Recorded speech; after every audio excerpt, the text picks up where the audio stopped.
No. But you must be very looking forward to a right-hand drive Mustang, Richard Hammond. Yeah, you'd think. No, not really. Because I don't want a right-hand drive Mustang. Once it becomes right-hand drive, it's like it's trying too hard to be British and sophisticated and something it's not. I know what you mean. It's like when Americans come over here and start using words like bloody. Yes, isn't it? It's exactly that. It is, and they say, I'm going to the bloody pub. It doesn't sound right. That's the... Exactly, it is. Or they say mate. They try and say mate, but it just doesn't work. Yes, because they think that we're Crocodile Dundee, because it's all the same, because they haven't got atlases. Yeah. So that, realistically, should be called, now it's coming here, the Ford Bloody Quid Mate. Yeah. That's its name. Ferrari is made by Craftsman in Maranello. This is made by two fat blokes in Kentucky. Called Bud and Bob. This plastic comes from the same plastic they used to make newsreaders over here. That's the same colour as well.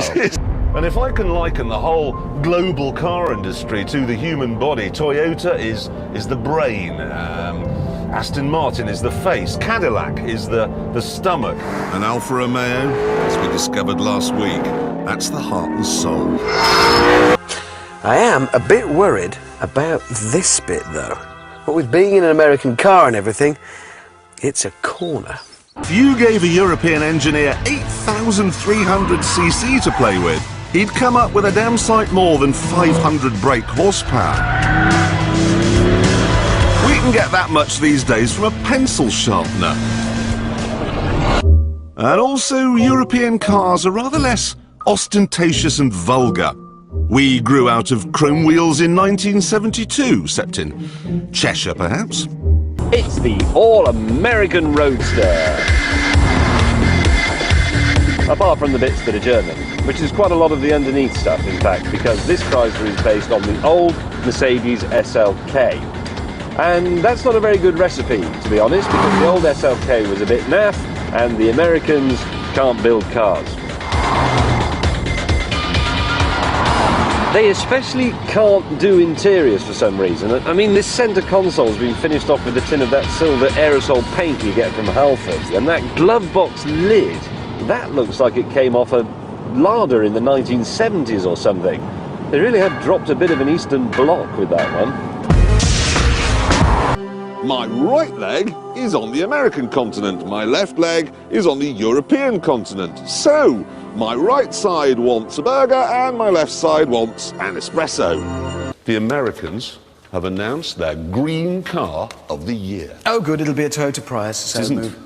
Electric thing? It's a Prius Toyota. No. It's going to be a Prius, so... It isn't. I've got a photograph of it here. There you go. That's not a Prius. No, that's Whoa. a 6-litre V8 Chevy Tahoe. That's the green car of the year. I'm absolutely not joking. No, it's a hybrid. They put a tiny, weeny little electric motor in it somewhere. There you are, that's a hybrid. And they've fallen for it. Does 21 miles to the gallon. That's green.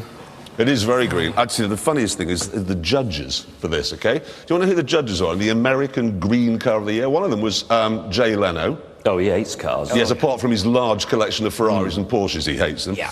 Carroll Shelby. Oh, he really hates cars. Yeah. No, Carroll Shelby was the man who put the 7-litre V8 in the ACAs to create the Cobra and spends his time now... Supercharging Mustang. He does, yes. He puts superchargers on Mustangs. And the other judge was, he's called Jean-Michel Cousteau, and he's actually Jacques Cousteau's son. I'd love to have been in the...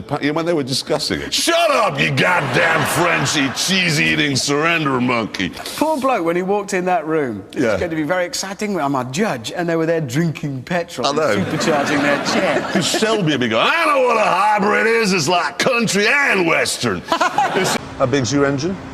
5.7 litres. 7-litre V8 motor. 160 horsepower in the Buick. It's 200 horsepower, OK? How do they get so few horsepower from a V8 motor? I don't know. The ultimate off-road toys are the buggies. This idea began with the Honda Pilot. Brilliant, but it didn't have a differential, and that meant cornering was tricky. This scared a lot of Americans, and Honda, being a big company frightened of lawsuits, dropped it, which opened the floodgates for everyone else. It's a stupid, childish fun. I tell you what, though, one interesting thing. When this thing goes on sale next year in Britain, it will make the job of the police much easier. Let's pull these over and go, open the boot. Whose head's this? Sadly, after the events of September the 11th, it's no longer possible to just go and visit the flight deck and see how a plane works. But then, of course, when you leave America and go back into the free world, anything's possible. There's Tahiti.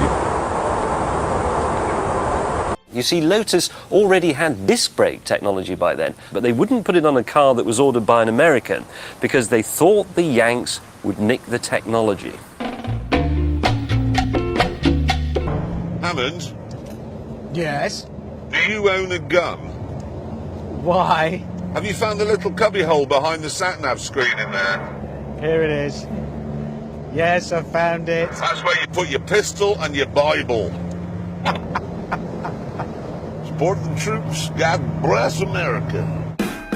This has to be the worst example of American-German cooperation since a chap called Adolphus Busch arrived in the States, tasted the water and thought, I could make beer out of this. And we ended up with that headache in a can called Budweiser. When the Germans and the Americans work together, even the sky isn't the limit. See that? The moon? It was German scientists using American money that took us there. And oh dear. The Americans lecture the world on democracy and then won't let me turn the traction control off. It's supposed to be a big, bad, dangerous muscle car. Although sure, you might hurt yourself. It's interesting, actually, because American fire engines have really stupid engines. I've got a picture of an American fire engine here. Guess what that's called? Fire engine. No, it's called the igniter. It is. I mean, how does... I've already got a fire! Exactly. It should be called the extinguisher. It's like they've probably got an ambulance called the hemorrhage. Yes. Right, they're unbelievably easily amused, and that's why they're able to make NASCAR exciting. It's just some good old boys going round in a circle, and they go, oh, hell, I got paid to watch that. 250,000 people turn up to watch it. Because it is a good sport. It's a great thing to watch. Hammond, you would say that because you're an American. Not an American! I'm not! Hammond, you've got a Stetson, you've got cowboy boots, you've got chaps, you've got a Harley Davidson, you've got a Mustang, you'd like to get a beer, and you put cheese on everything. I don't! I'm not American! You have made a living out of being an American. Your Saturday night programme is a fat man falling off some foam rubber. All right, hey, we'll watch that. And they turn up in their millions. And he has a hat I'm not an American!